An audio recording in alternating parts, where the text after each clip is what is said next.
तदपि यथा रुचिगृह्यमानः ह्यः प्रस्फुरत्य विरतं परिपूर्णरूपः श्रेयः समे दिशतु शाश्वतिकं मुकुन्दः। नमस्तबाये। अद्य ये आगतवन्तः महोदयानां कृते नमामि, विशिष्टमहोदयानां कृते नमामि। अहं मम नाम कावेरी। अहं राष्ट्रीयसंस्कृतविश्वविद्यालये पठन्ती अस्मि, BA B.Ed। भगवद्गीता इति श्रवणेन कृष्णः स्मरणे आगच्छति खलु। భగవద్గీత అనే వినడం ద్వారానే మనకు గుర్తొచ్చేదేంటి? కృష్ణుడు. అలాగే కృష్ణుడు భగవద్గీత ఎక్కడ బోధించాడు అంటే మహాభారతంలో భీష్మ పర్వంలో యుద్ధ ఆరంభ సమయే కృష్ణ బోధితవాన్. అంటే యుద్ధ ఆరంభం చేసే సమయంలో కృష్ణుడు భగవద్గీతను బోధించాడు అనమాట. కిమర్థం తస్మిన్ సమయే బోధితవాన్ ఇది నామ. ఎందుకు ఆ సమయంలోనే చెప్పాల్సి వచ్చిందంటే అర్జునుడు విల్లు పట్టుకొని మోహంతో అలాగే ఉండిపోయి ఉంటాడు. ఆగతవంతః తే మమ శత్రువ నాస్తి. అంటే ఎవరైతే నాతో యుద్ధం చేయడానికి వచ్చారో వాళ్ళు నా శత్రువులు కాదు. అలాగే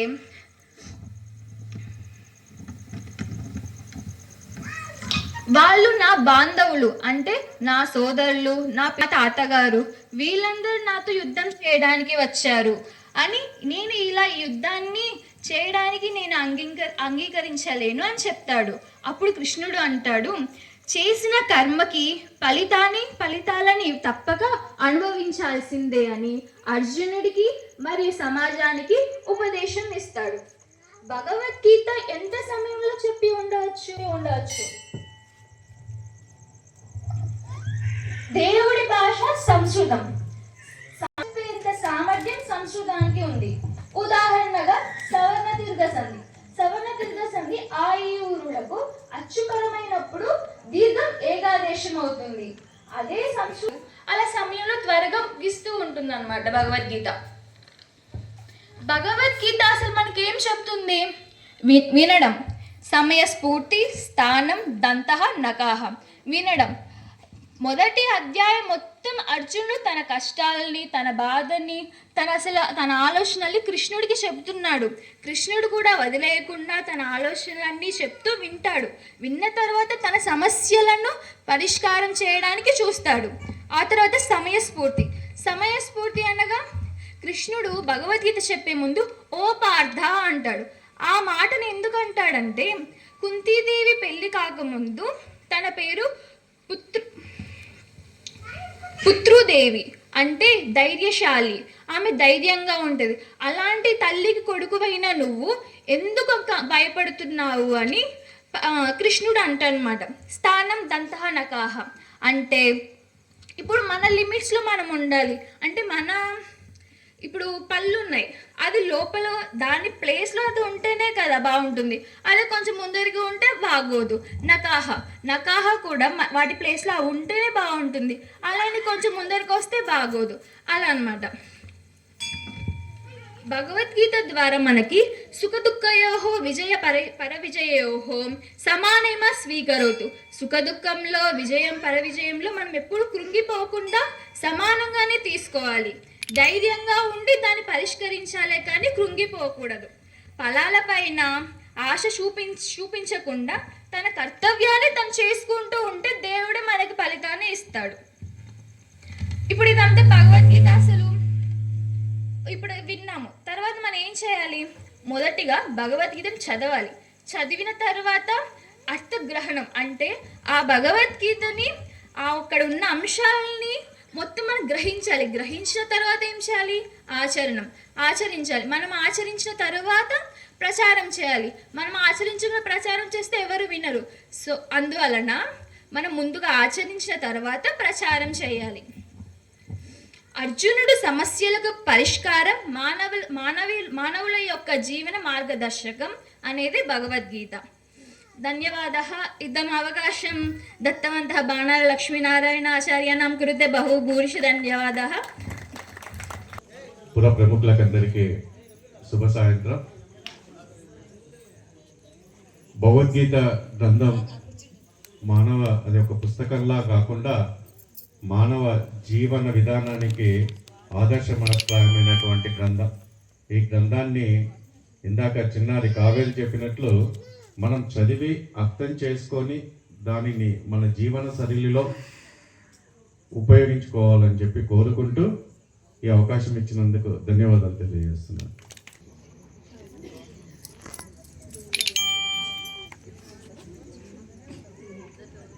జయము జయము భరతమాత, జయము నీకు జగన్మాత. జయము భరతమాత, జయము నీకు జగన్మాత. ఈ జగాన సాటి ఎవ్వరే ఓయమ్మ నీకు, ఈ జగాన సాటి ఎవ్వరే ఓయమ్మ నీకు. జయము జయము భరతమాత, జయము నీకు జగన్మాత. గంగ యమున గోదావరి సింధు కృష్ణ కావేరి, యమున గోదావరి సింధు కృష్ణ కావేరి. బ్రహ్మపుత్ర తుంగభద్ర తపతి నర్మద పెన్న, పొంగి పొరల తరంగాలు ఈ నదుల హారాలు. జీవనదుల కన్న తల్లివే ఓయమ్మ నీవు, జయముల కన్న తల్లివే ఓయమ్మ నీవు.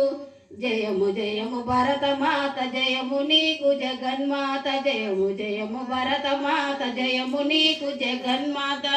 ఈ జగన్న సాటి ఎవ్వరే ఓయమ్మ నీకు.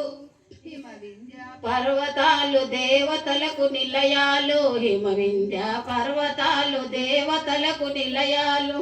దట్టమైన అరణ్యాలు మహామునుల సావరాలు, దట్టమైన అరణ్యాలు మహామునుల సావరాలు.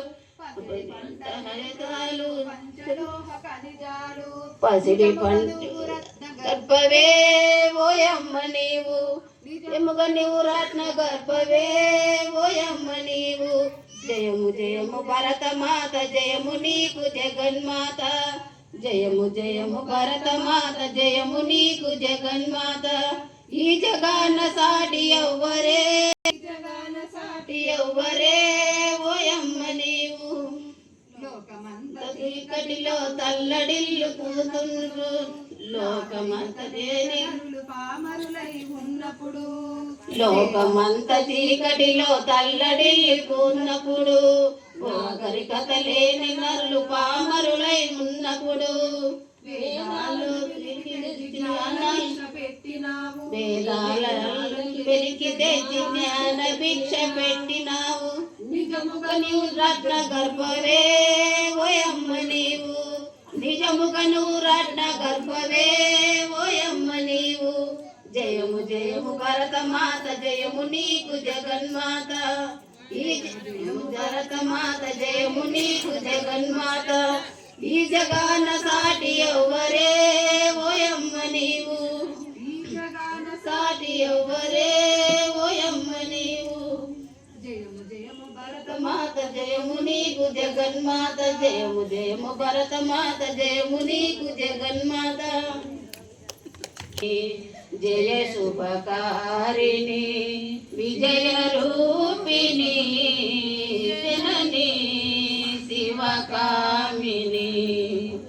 అమ్మవు నీవే అఖిల జగాలకు అమ్మల కన్నా. అమ్మవు నీవే, అమ్మవు నీవే అఖిల జగాలకు అమ్మల కన్నా. అమ్మవు నీవే, నీ శరణములే నమ్మితినమ్మ, నీ శరణములే నమ్మితినమ్మ. శరణము కోరుతినమ్మ భవాని జనని శివకామిని. జయ శుభకారిణి విజయ రూపిణి జనని శివకామిని. నీ దయనున్నా కలుగు జయాలు, నీ దరినున్నా తొలగు భయాలు.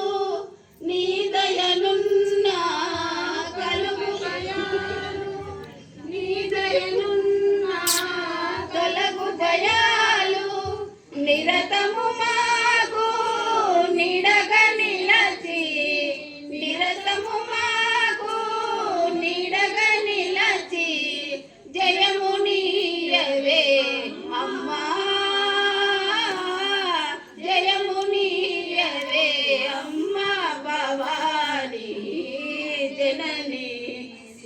కామిని జయ శుభకారిణి విజయ రూపిణి జనని శివకామిని.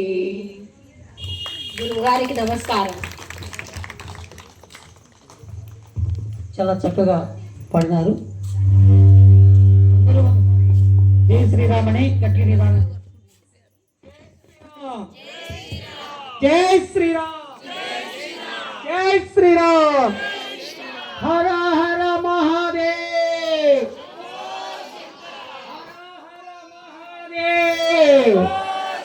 హర హర మహాదేవ్. ఇప్పుడు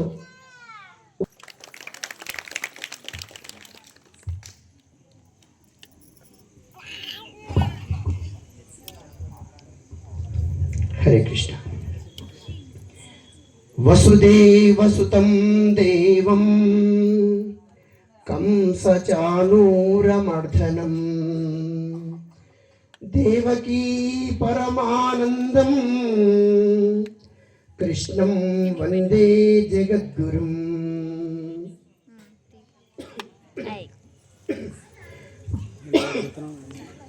ఏకోపి కృష్ణస్య కృతః ప్రణామః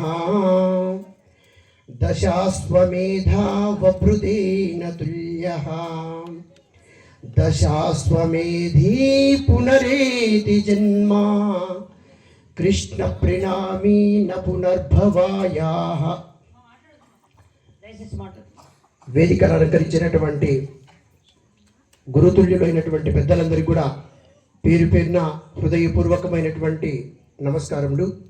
అలాగే వేదికకు ముందున్నటువంటి వారందరికీ కూడా నమోవాకములు తెలియజేసుకుంటూ, ఒక పవిత్రమైనటువంటి యజ్ఞంలో పాల్గొన్నందుకు నాకు ఈ రోజుటికి చక్కటి సార్థకత లభించిందని చెప్పి నేను భావిస్తున్నా.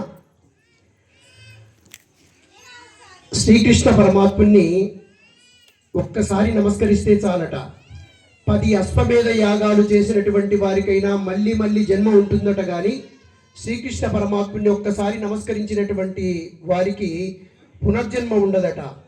అటువంటి సద్గతిని ప్రసాదించేటటువంటి దేవదేవుడైనటువంటి శ్రీకృష్ణ పరమాత్ముని నోటి నుండి వెలువడినటువంటి భగవద్వాణిని, దానికి ఒక అక్షర రూపం దాల్చినటువంటి పుస్తక పంపిణీ కార్యక్రమంలో ఈరోజు మేము పాల్గొనడం నిజంగా మా జన్మ ధన్యమైందని చెప్పి భావిస్తున్నాం. మేము తిరుమల తిరుపతి దేవస్థానం హిందూ ధర్మ ప్రచార పరిషత్తు బ్యానర్లో మేము పెట్టుకుంటాం. మా లక్ష్యం అయితే ఇది, ఏది, ప్రతి నోట భగవద్గీత, ఇంటింటికి భగవద్గీత, ప్రతి నోట భగవద్గీత అని. కానీ మేము చేయలేకపోతున్నాం, ఎందుకంటే మాకు కొంచెం పరిధి ఎక్కువ కాబట్టి, రోజు తిరుగుతూ ఉండాలి కాబట్టి, ఒకే చోట కేంద్రంగా ఉండి పనిచేసేదానికి వీలు కాదు కాబట్టి. అటువంటిది పూజ్యులు శ్రీమాన్ లక్ష్మీనారాయణ గారు వారు ఇటువంటి నేను అనుకున్నటువంటి కళను, అంటే నా కళ కాదు ఇది, ప్రతి ఒక్కరి కళే, ఇటువంటి కళను వారు సాకారం చేస్తున్నారంటే వారిలోకి సాక్షాత్తు శ్రీకృష్ణ పరమాత్ముడు, ఆ గీతాచార్యుడు ఆవహించి తన కార్యాన్ని చేయించుకుంటున్నాడని చెప్పి నేను భావిస్తున్నా. ప్రియ ఆత్మస్వరూపులారా, ఎంతో ఆనందకరం. చిన్నారి అద్వితీయంగా సంస్కృతంలో చక్కటి ఉపన్యాసం చేసింది. భగవద్గీతను గురించి చక్కగా సంక్షిప్తంగా క్లుప్త సుందరంగా వివరించింది.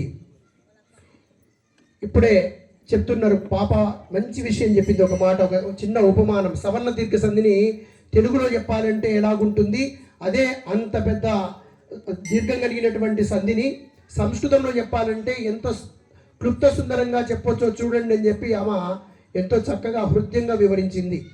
అందుకే పెద్దవాళ్ళు చెప్తూ ఉంటారు, మన భారతదేశానికి కీర్తి ప్రతిష్టలు తెచ్చిపెట్టినటువంటివి 2. భారతస్య ప్రతిష్ఠిద్వే సంస్కృతం సంస్కృతిస్తథా అంటారు. అంటే భారతీయ సంస్కృతి, రెండవది సంస్కృత భాష ఈ దేశానికి ప్రపంచంలో విశిష్టమైనటువంటి స్థానాన్ని కల్పించింది. మనము ఈ 2 మర్చిపోతున్నాం. ఈరోజు చూస్తున్నాం సోషల్ మీడియాలో సంస్కృతి పైన ఎలాగ దాడి జరుగుతుందో. సంస్కృతం పైన అయితే కొన్ని వందల సంవత్సరాల నుంచి ఇక ఈనాటి వరకు జరుగుతూనే ఉంది. ఎందుకంటే మన కావ్యాలకు వక్ర భాష్యాలు చెప్పడం, ఇదేనేమో అని చెప్పి మనం కూడా నమ్మడం, మనం తెలుసుకోలేకపోవడం. ఇదిగో నా చేతిలో కూడా ఉంది కదా పుస్తకం, ఇదిగో అతను చెప్పినటువంటిది ఇదిగో ఈ అధ్యాయంలో ఈ శ్లోకంలో ఉంది చూడండి అని చెప్పి మనం కూడా దాన్నే వంత పాడడం, వాడు చెప్పినటువంటి దాన్ని మనం ఆలకించి దాన్ని నిర్ధారణ చేసుకోవడం, ఇదే కరెక్ట్ వాడు చెప్పేటటువంటిదే అని చెప్పి కాదు. ఒకసారి గ్రహించాల్సింది ఏంటంటే అక్కడ ఉన్నటువంటి అవన్నీ ఏంటివమ్మా, ఏమంటారు వాటిని? భగవద్గీత. ఇదిగో ఒకసారి గట్టి చెప్పాలి, ఏంది అవి? భగవద్గీత. తర్వాత ఇది కరెక్ట్ పాయింట్. ముందు చెప్పాలి చూడండి, పుస్తకం అది నల్లట్ట పుస్తకం సంకల వేసుకొని తిరుగుతుంటారు చూడు, అది పుస్తకాలంటే. పుస్తకానికి గ్రంథానికి తేడా తెలుసా? రెండు ఒకటే కదా అని అనుకోకూడదు.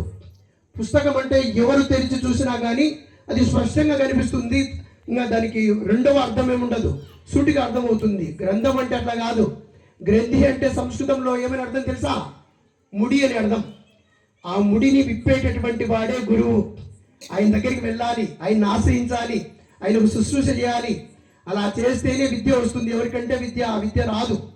గుర్తుపెట్టుకోవాలి. మనం ఎన్నో సంవత్సరాలు శుశ్రూష చేసిన తర్వాత యోగ్యతను అనుసరించి గురువు గారు వారికి ఎన్ని విద్యలు నేర్పాలో అన్ని విద్యలు, ఏ విద్య నేర్పాలో ఆ విద్య నేర్పుతారు. ఇది గుర్తుపెట్టుకోవాలి. మనవన్నీ కూడా పుస్తకాలు కాదు, గ్రంథాలు. నా సొంతంగా నేను చదువుకుంటా అంటే అదే నస్రీ స్వాతంత్ర అర్హతి అని చెప్పి పిచ్చి పిచ్చిగా మాట్లాడుతుంటారు చూడండి. హిందువులు ఎంత స్వేచ్ఛగా ఉన్నారో చూడండి. అదే విధర్మీయులైనటువంటి వాళ్ళు ఇలా తిరగలరా? ఇలాగా వాళ్ళ యొక్క దివ్యమైనటువంటి తేజోమయమైనటువంటి ఆ యొక్క దేహ లాలిత్యాన్ని కావచ్చు, వారి యొక్క భగవంతుడు సృష్టించినటువంటి అపురూపమైనటువంటి ఆ విగ్రహాలను చూసుకోగలరా? లేదు. వాళ్ళకు స్వేచ్ఛ లేదు. ఇలాగే ఉండాలి అని చెప్పి వాళ్లకు కట్టుబాట్లు ఉన్నాయి. మనకు ఎలా ఉన్నాయి అంటే మనకు గొప్పమైనటువంటి ఆచారాలు ఉన్నాయి. ఆచారాలే కానీ మనకు ఆంక్షలు కాదు. ఆచారం అంటే తెలుసు కదా, ఆచారము అంటే ఆయువును పెంచేది అని అర్థం. పెద్దవాళ్ళు చెప్పినటువంటి ఆ విషయాలు వినడం వల్ల, మనం పాటించడం వల్ల మనకు ఆయుర్దాయం పెరుగుతుంది. అందుకే అవి ఆచారాలు అయ్యాయి. గుర్తుపెట్టుకోవాలి. అలాగే పరమ పవిత్రమైనటువంటి భగవద్గీత, మనం గీతామాత అంటాం. జై జై మాత అంటే గీతామాత అంటుంటాం కదా. అటువంటి భగవద్గీత వితరణ కార్యక్రమం అంటే చాలా గొప్ప కార్యక్రమం ఇది. ఇటువంటి దివ్యమైనటువంటి కార్యక్రమంలో మనం పాల్గొంటున్నామంటే, ఇలాంటి కార్యక్రమాలు ఈ యుగంలో ఇప్పుడు ప్రస్తుత తరుణంలో జరుగుతున్నాయంటే సాక్షాత్తు భగవంతుడు ఈ చుట్టుపక్కల ఉన్నాడు అని అర్థం. ఖచ్చితంగా కూర్చొని వింటూ ఉంటాడు. ఇలాంటి కార్యక్రమాలు ఎక్కడ జరుగుతూ ఉంటాయి అని చెప్పి ఆ దైవీ శక్తులన్నీ ఉత్కంఠభరితంగా చూస్తూ ఉంటాయి. తేజో రూపంలో ఉంటూ, తేజోపుణ్యం రూపంలో ఉంటూ. ఈ ప్రపంచంలో ఏదైతే ఎక్కడైతే శ్రేష్టత ఉంటుందో ఆ శ్రేష్టత్వానికి మన భారతదేశంలో మాతృత్వాన్ని ఆపాదించారు. ఉదాహరణకు ఎన్నో జంతువులు ఉంటాయి, కానీ ఏ జంతువు కూడా మనం మాతృశబ్దం ఆపాదించం. ఆపాదిస్తారా? మీ ఇంట్లో పిల్లులు లేవా? అవి కూడా సంతానాన్ని కంటుంది కదా. అలాగే బర్రెలు, గొర్రెలు, ఇంకా మేకలు, ఇవన్నీ కూడా ఎన్ని సంతానాన్ని కన్నా కానీ బర్రెమాత అంటారా ఎవరైనా? గొర్రెమాత అంటారా? కానీ ఏ జంతువుకు ఉంది మాతృశబ్దం? గోమాత అంటాం. ఎందుకమ్మా? అది కూడా జంతువే కదా. మనం జంతువుగా భావించం. అమెరికాలో చికాగో నగరంలో స్వామి వివేకానందుడు పర్యటిస్తున్నప్పుడు, స్వామీజీ మీకు ఏ పాలు అంటే ఇష్టం, మీకు పాలిచ్చేటటువంటి ఏ పాలు ఇష్టము అంటే ఆయన బర్రెపాలు అంటాడు. బర్రెపాలు అంటున్నారేంది? ఆవు పాలు కదా శ్రేష్టం అంటే, మేము ఆవును తల్లిగా భావిస్తాం కాబట్టి దాన్ని ఒక జంతువు పాలుగా భావించాం. మేము సాక్షాత్తు తల్లి క్షీరం లాగానే భావిస్తాం. గోవును మాతగా భావిస్తాం కాబట్టి దాన్ని ఒక జంతువుగా భావించాం, తల్లిగా భావిస్తాం అని చెప్పి స్వామి వివేకానందుడు అంటాడు. అలాగే తులసి చెట్టు ఎంత ఉంటుంది? అంతే ఉంటుంది. దానికి మాతృశబ్దం ఆపాదిస్తాం. రాగి చెట్లు ఎంతో ఉంటాయి, అస్పర్ధ వృక్షాలు, దానికి మాతృశబ్దం ఆపాదిస్తామా? అలాగే ప్రపంచంలో ఎన్ని దేశాలు ఉన్నప్పటికీ ఈ దేశానికి మాత్రమే భరతమాత అంటాం. మనకి ఎప్పటి నుంచి కూడా, ఇప్పుడు వందే మాతరం గేయం పుట్టి 150 సంవత్సరాలు కదా అయింది ఇప్పటికీ. ఆ మహనీయుడికి కూడా ఆధారం ఏంటి? అధర్వణ వేదంలో ఉన్నటువంటి మాతా భూమి పుత్రోహం పృథివ్య, ఈ నేల నాకు తల్లి, నేను ఈమె బిడ్డను అనేటటువంటి భావనతో ఆయన జాగరూకుడై సమాజాన్ని జాగరూకత పరిచాడైన. మనం గుర్తుపెట్టుకోవాలి, ఈ దేశం కోసం పోరాడినటువంటి యోధులందరూ కూడా ఋషి పరంపరకు చెందినటువంటి వారే. ఋషి యొక్క ఆలోచన వాళ్ళలోకి ఆవహించింది. మనం గుర్తుపెట్టుకోవాలి ఇది. ఈ దేశంలో దేశభక్తులు ఉన్నారంటే, దేశం గురించి ఆలోచించేటటువంటి వారు ఉన్నారంటే వారంతా కూడా హిందువులే. ఇది కాదనలేనటువంటి సత్యం. ఈ దేశాన్ని తల్లిగా భావించలేనటువంటి వాడు ఈ దేశం పట్ల ఏం భక్తి ఉంటుంది? ఒకసారి ఆలోచించండి. మనకు ఎంతమంది బంధువులు ఉన్నప్పటికీ తల్లినంటే మన మనస్సు నొచ్చుకుంటుంది, గుర్తుపెట్టుకోవాలి. అలాగే చూడండి, ఎన్నో నదులు ఉన్నప్పటికీ మనము గంగకు మాత్రమే గంగామాత అంటాం. ఇవన్నీ దివ్యమైనటువంటి శక్తులుగా మనం భావించాలి. భగవద్గీత గురించి నేను రెండు మాటలు, కొంచెం అధిక ప్రసంగం చేశానేమో, ఇప్పటికే 2 మాటలు మాట్లాడతాను. ఎందుకంటే ప్రధాన వక్త నేను, వారికి మన ఆచార్యులు గారికి నేను ఒకటే మాట చెప్పా. ఇక్కడి కార్యక్రమం మన పరశురాముని రామకృష్ణ గారు వస్తున్నారంటే ఇక చాలు, ఇంకా వేరే వాళ్ళ గురించి ఎవరిని ఆలోచించకండి అన్న. నేనే చెప్పేసా ఒకటే మాట. రెండో వ్యక్తి అవసరం లేదు. ఎందుకంటే వారు వస్తే వారు చక్కటి సందేశాన్ని అందించగలరు. ఎక్కువ మందిని పెట్టుకోకండి, సమయం సరిపోదు. 4 వక్తలు అయితే ఇబ్బందికరం అన్నా నేను. వాస్తవంగా నేను ఇప్పుడు వినేదానికి వచ్చా. వాస్తవంగా అయినా 2 మాటలు మాట్లాడగల కాబట్టి ఎవరో తిరుమల తిరుపతి దేవస్థానం నుంచి ఏదో ఒక ఆయన వచ్చాడు, కూర్చొని పోయాడు అంటే బాగుండదు కాబట్టి నేను 2 మాటలు మాట్లాడుతున్నా భయంతోనే ఆయన పక్కన. ఎందుకంటే నాకు వారు గురుతుల్యుడు.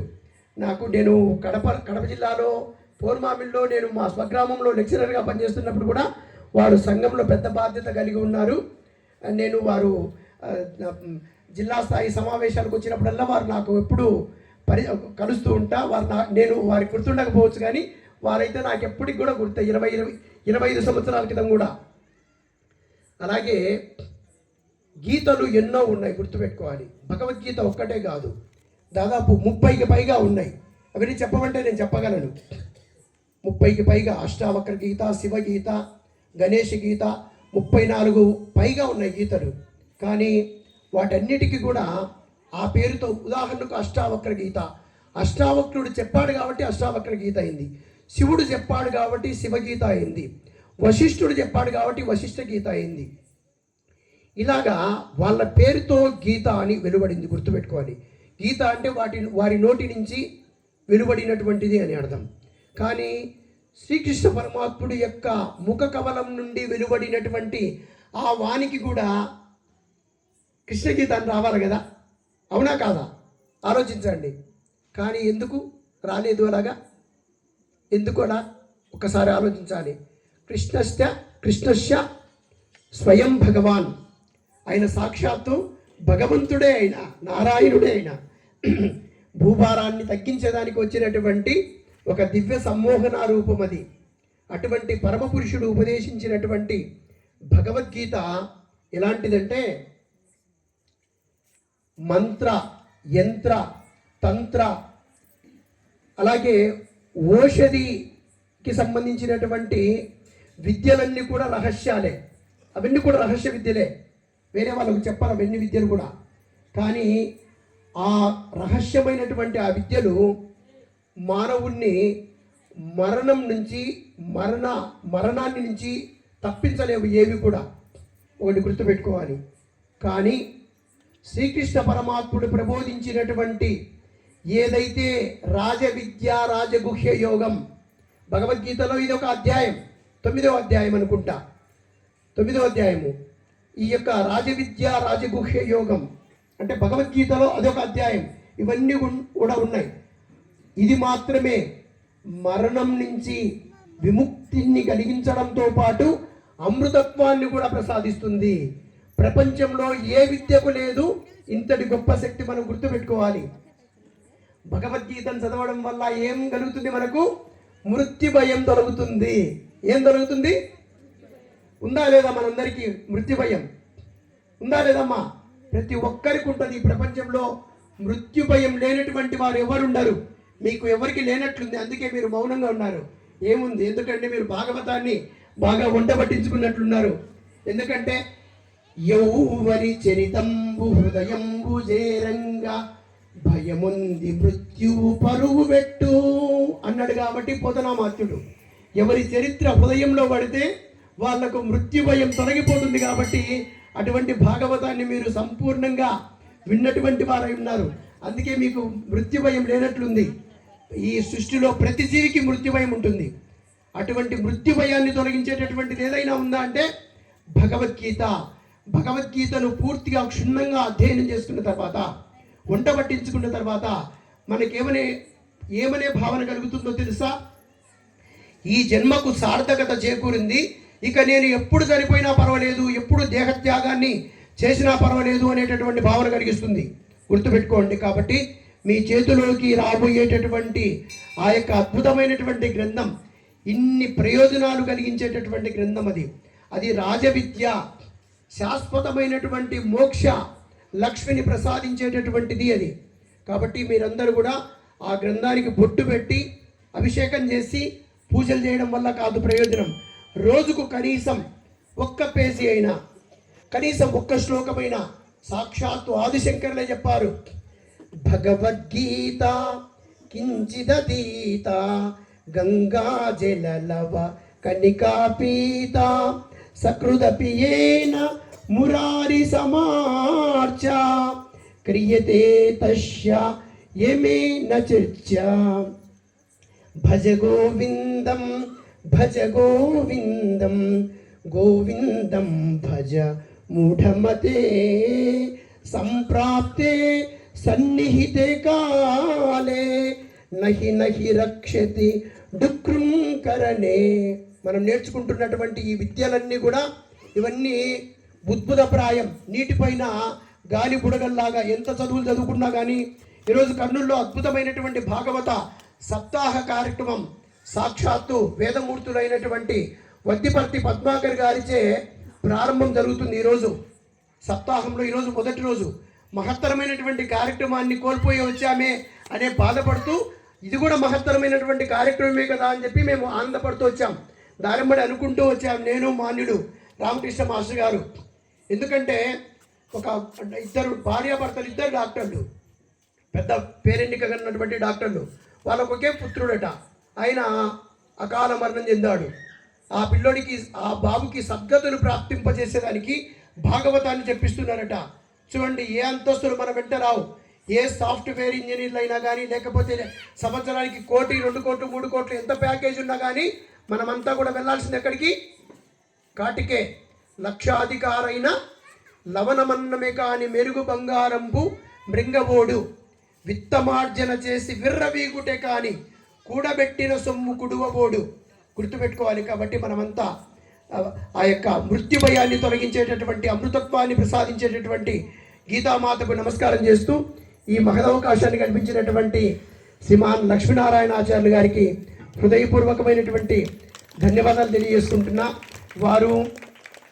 వారి యొక్క శక్తి సామర్థ్యాలు నాకు తెలుసు. 1 గంటలోనే కనిపెట్టాను నేను. అక్కడ నంది కుంట గ్రామంలో ప్రోగ్రాం ఏర్పాటు చేస్తే, తిరుమల తిరుపతి దేవస్థానం నుంచి ఎవరినైతే నమ్ముకునే కార్యక్రమం ఏర్పాటు చేస్తే వాళ్ళు పాపం అనివార్య కారణాల వల్ల, భగవంతుడు ఏ కార్యం ఎవరితో చేయించుకోవాలో వాళ్ళతో చేయించుకుంటాడు. నేను అప్పటికప్పుడు వారికి తెలిసింది, నాకు పరిచయం లేదు. అప్పటికప్పుడు ఎంతోమందిని, ఇంతకు పైగా ఉంటారు, ఇంకా సంఖ్య ఇంత కాదు, ఇంకా ఎక్కువ ఉంటారు సంఖ్య. పెద్ద సంఖ్యలో వారు సమీకరించి అద్భుతమైనటువంటి కార్యక్రమం చేయడంతో పాటు ఎస్సీ కాలనీలో కార్యక్రమాన్ని పెట్టి మళ్ళీ మాకు ఎప్పుడు ఇస్తామని చెప్పి అడిగినటువంటి ఏకైక ధర్మాభిలాషి. నిజంగా వారికి నేను శిరస్సు వచ్చి నమస్కారం చేస్తున్నా. జై శ్రీరామ్, జై జై శ్రీరామ్.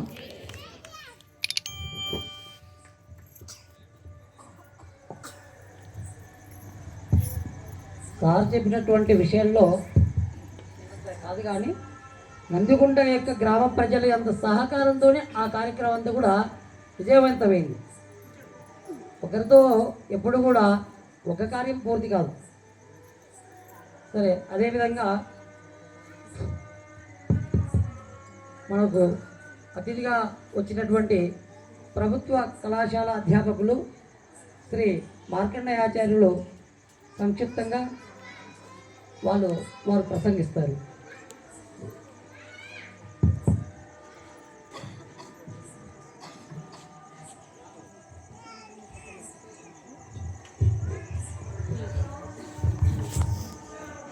సభా సరస్వతికి నమస్కారం. పూజ్యులు పెద్దలు సభా వేదిక మీద ఉన్నటువంటి విద్యాసాగర్ గారికి, రామకృష్ణ గారికి ప్రముఖ ఆధ్యాత్మికవేత్త, అలాగే వెంకటరెడ్డి గారికి, టీటీడీ ధర్మ ప్రచార సమితి అధ్యక్షుల గారికి నా యొక్క నమస్మాంజాలు. అదేవిధంగా ఈ సమావేశానికి ఇచ్చేసినటువంటి మహిళామణులకు, మిగతా పెద్దలకు, ప్రతి ఒక్కరికి పేరు పేరున నా యొక్క నమస్కారం తెలియజేస్తున్నాను. ఇక్కడ భగవద్గీత ప్రతి ఒక్కరికి చేరాలనే సంకల్పంతో లక్ష్మీనారాయణ గారు, ప్రముఖ ఆధ్యాత్మికవేత్తలు అందరూ చేపట్టిన ఈ కార్యక్రమం విజయవంతం కావాలని నేను ఆ భగవంతుని ప్రార్థిస్తున్నాను. అదేవిధంగా ఈ భగవద్గీత అనేది సమాజంలో మనము ఏ విధంగా ఉన్నాము, ఏ విధంగా ఉండాలి అనేది ఒక పర్సనాలిటీ డెవలప్మెంట్ బుక్ విధంగా అమెరికాలో, మన దేశంలో కాదు, అమెరికా దేశంలో ప్రతి ఒక్కరూ ఈ భగవద్గీతను పాటిస్తున్నారు. పాటించి మన ఇండియాకు వచ్చి అనేక కార్యక్రమాలను చేపట్టడం జరుగుతుంది. కాబట్టి మనం హిందువులమై ఉండి కూడా ఈ భగవద్గీతను చదువుకోవడం మన దురదృష్టకరం అవుతుంది. కాబట్టి ఈ కార్యక్రమాన్ని చేపట్టినటువంటి లక్ష్మీనారాయణ గారికి ప్రత్యేకంగా అభినందిస్తూ మీకు ఒక శ్లోకాన్ని వినిపిస్తాను, దయచేసి వినండి.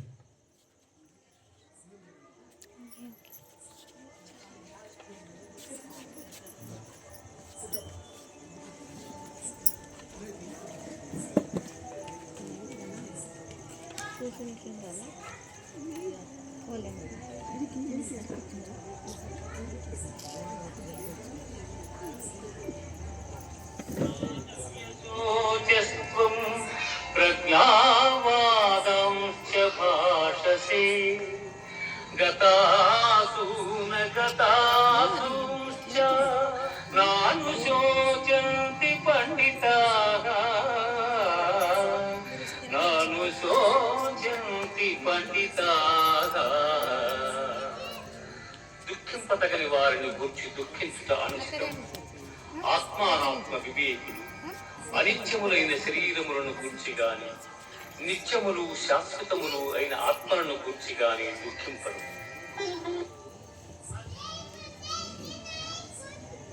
అర్జునుడు యుద్ధానికి పోయినప్పుడు మానసిక దౌర్బల్యానికి గురవుతాడు. అప్పుడు శ్రీకృష్ణుడు అతనికి తెలియజేసిన విషయాలన్నింటినీ భగవద్గీతలో క్రోడీకరించి రాయడం జరిగింది. కాబట్టి మీలాంటి వాళ్ళందరూ అది ప్రతిరోజు నిత్యం చదివి అందులో ఉన్న విషయాలను ఆచరించి పాటించవలసిందిగా కోరుచున్నాను. ప్రతి ఒక్కరూ మానసిక దౌర్బల్యానికి గురవుతారు.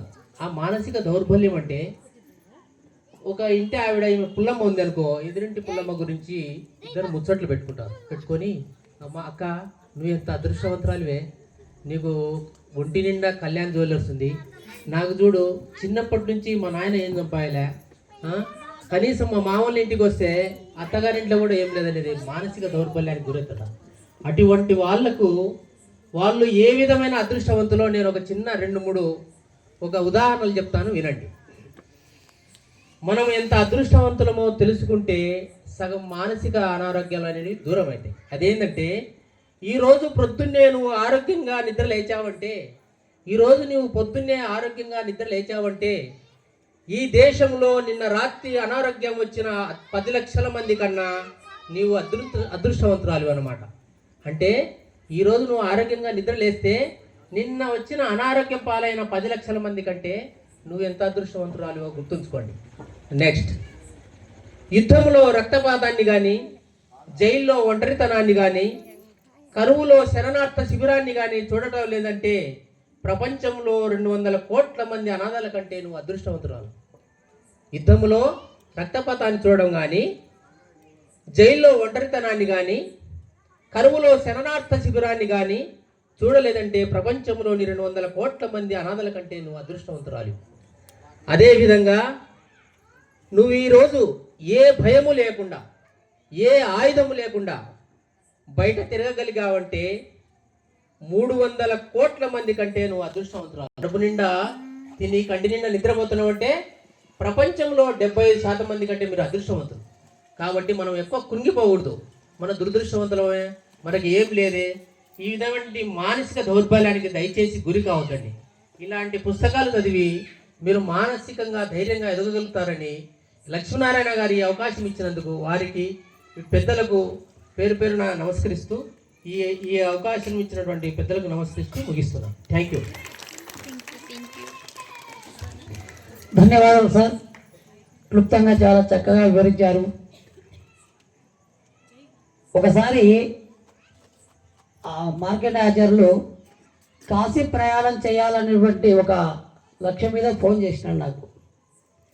కొన్ని అనివార్య కారణాల వల్ల నేను ఇప్పుడు రాలేకపోయినాను అంటే ఖచ్చితంగా మనం కలిసి వెళ్ళాల్సిందే అని ఆ కార్యక్రమాన్ని దాదాపు అన్న కూడా 6 నెలలు పోస్ట్ పోన్ చేయాల్సింది వచ్చింది. తర్వాత మేము చాలా సరదాగా విమానంలో కాశీకి వెళ్ళాం. ఆ సరదాలో గొప్పగా చెప్పుకోవాల్సింది ఏమంటే మా అమ్మగారు 12 సంవత్సరాలు మంచంలో ఉన్నది, అనారోగ్య పరిస్థితి. ఈ విషయము ఇక్కడ మా అమ్మగారు ఇదే ప్రాంతంలో ఉన్నారు కాబట్టి అందరికీ తెలిసిందే. ఆమెకు ఎక్కువగా ఎత్తుకుపోయి చేసేటువంటి సేవ కన్నా మాకు మా అమ్మతో సమానమైనటువంటి వీళ్ళ అమ్మగారిని కాశీ క్షేత్రం అంతా కూడా చేతుల మీద వెత్తుకొని ఆమె దేవుని దర్శనానికి గంగా స్నానానికి తీసుకువెళ్ళేటువంటి ఆ యొక్క కాశీ విశ్వేశ్వర స్వామి యొక్క అనుగ్రహం వల్ల నాకు కూడా ఆ యొక్క ప్రాప్తి లభించింది. ధన్యవాదాలు సార్. తదుపరి చివరిగా మనం ఎంతసేపట్లో ప్రముఖ ఆధ్యాత్మికవేత్త అయినటువంటి పరశురాముని రామకృష్ణ గారిని ప్రసంగించాల్సిన కోరుతూ ఒక చిన్న మాట. నేను 6వ తరగతిలో కొత్తపల్లి హై స్కూల్లో చదివేటప్పుడు భరతమాత అనేటువంటి ఒక పద్యభాగం పాట ఉండేది. అందులో నేను బడి దొంగని ఆ రోజుల్లో బడి దొంగనే. కాకపోతే మా మాస్టర్ తెలుగు మాస్టర్ నారాయణ రెడ్డి గారు ఎక్కడ ఉన్నా సరే, అరే అబ్బాయి లక్ష్మీనారాయణ, ఈ భరతమాత మొట్టమొదటి యొక్క పాఠము నువ్వే చెప్పాలి, ప్రతిరోజు నేనే చెప్పాలి. ఆ లెసన్ అయిపోయి క్వార్టర్లీ హాఫర్లీ అయిన తర్వాత కూడా మళ్ళీ మొదటి ప్రార్థనా శ్లోకం అదే విధంగా చెప్పాలి. ఆ రోజు రమణీయమైనటువంటి ఆ యొక్క భరతమాత పాట మొన్న సార్ గారి యొక్క నోట కొత్తపల్లిలో విన్నాను. సగర మందత్ర చక్రవర్తుల అంకసీబల నిలిపినట్టు సాధ్వి. ఇప్పుడు కూడా వారి నోట ఈ యొక్క పద్యభాగాన్ని ప్రారంభించవలసిందిగా మనసారా కోరుకుంటూ వారిని ప్రసంగించవలసిందిగా కోరుచున్నాను.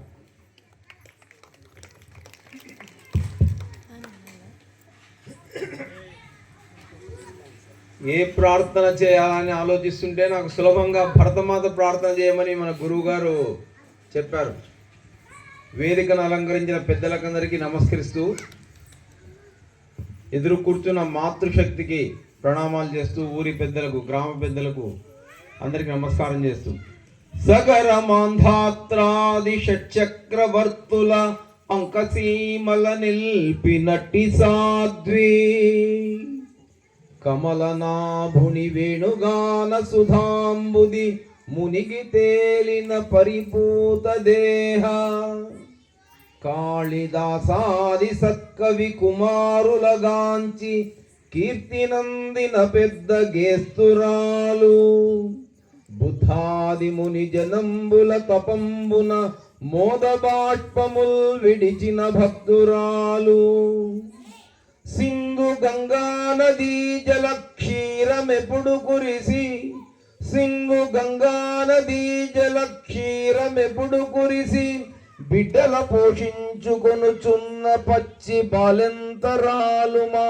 భరతమాత, మాతలకు మాత సకల సంపత్సమేత. మనందరికీ ఎవరికి వాళ్ళకు తల్లి ఉంటారు. మనందరికీ తల్లి ఎవరంటే భరతమాత. సింధు గంగా నది జలక్షీరాన్ని ఎప్పుడూ కురిపిస్తూ తల్లి తన పిల్లలకు ఎలా అయితే పాలిచ్చి పెంచుతుందో అలా సింధు గంగా నది జలక్షీరాలతోటి భరతమాత మన అందరికీ చక్కటి ఆహారం లభించేట్లుగా మన ఎదుగుదలకు కారణమవుతున్నది. మన కుటుంబాలు ఎలా ఉండాలి అనే దానికి ఒక సంస్కృత శ్లోకం చెప్పి దాని వివరణ చెప్తాను. సానందం సదనం సుతాశ్చ సుదీయాః కాంతాన దుర్భాషిణి సన్మిత్రం సుదనం స్వయోషితిరతిశ్చాజ్ఞాపరా సేవక ఆతిథ్యం శివపూజనం ప్రతిదినం మృష్టాన్నపానం గృహే సాధో సంగముపాసదేహి ప్రతిదినం ధన్యో గృహస్థాశ్రమ అన్నారు. మన హిందువుల ఇండ్లు అందరివి అనుకోండి, మనం హిందువులం కలిసినాం కనుక ఇన్ పర్టికులర్ ఇండ్లు ఎలా ఉండాలి, మన ఇండ్లు ఎలా ఉండాలంటే సానందం సదనం, ఇంట్లో ఆనందం వెలివిరుస్తూ ఉండాలి. నీరసంగా ముఖాలు పెట్టుకొని దిగులుగా ఉండడం అట్లా ఉండకూడదు. ఇంట్లో అందరూ కూడా కుటుంబ సభ్యులు ఆనందంగా ఉండాలి. సానందం సదనం ఎట్లా ఉండాలి? మనమంతా అరే ఆనందంగా ఉండాలని ఆనందంగా చెప్పాలి. నీరసంగా ఆనందంగా అంటే ఎట్లా ఉండాలి? మనం అందరము అది ఆనందంగా ఉండాలి. సానందం సదనం, ఇల్లంతా ఆనందమయంగా ఉండాలి. సానందం సదనం సుతాశ్చ సుదీయా, మన పిల్లలు సంతానం బిడ్డ గాని కొడుకు గాని ఎట్లా ఉండాలి? తల్లి తండ్రి మాట వినేట్టుగా, ఏది చెబితే అది చేసేట్టుగా ఉండాలి. సుతాశ్చ సుదీయా కాంతాన దుర్భాషిణి, కాంత అంటే ఇంట్లో ఉండే స్త్రీ, భార్య, తల్లి, ఇట్లా. నా దుర్భాషిణి అంటే వేరే రకంగా దుర్భాషలు మాట్లాడేట్టుగా ఉండకూడదు. ఇది స్త్రీలకే కాదు పురుషులకు కూడా. పురుషులు కూడా దుర్భాషలు ఆడకూడదు, ప్రేమగా మాట్లాడాల. స్త్రీ కూడా భర్త ఎక్కడో పని చేసి ఇంటికి వస్తుంది, భలే వచ్చినావులే ఎప్పుడు ఇట్లా వస్తావు అట్లా పెటపెట మాట్లాడకూడదు. ఎంతో కష్టపడి తిరిగి వచ్చింటాడు అనుకోవాలి. భర్త కూడా ఏం వస్తూనే ఆమె ఏదో అనే మాట కాకుండా తను పొద్దున్న నుంచి పిల్లలను చూస్తూ తర్వాత ఇంటి పనులను చేస్తూ ఉన్నది అని ఆమెతో కూడా ప్రేమగా మాట్లాడాలి. సుతాశ్చ సుదీయాః కాంతాన దుర్భాషిణి సన్మిత్రం సుధనం, మన స్నేహితులు ఎలా ఉండాలి? మంచి స్నేహితులు, సన్మిత్రులు మంచి స్నేహితులై ఉండాలి.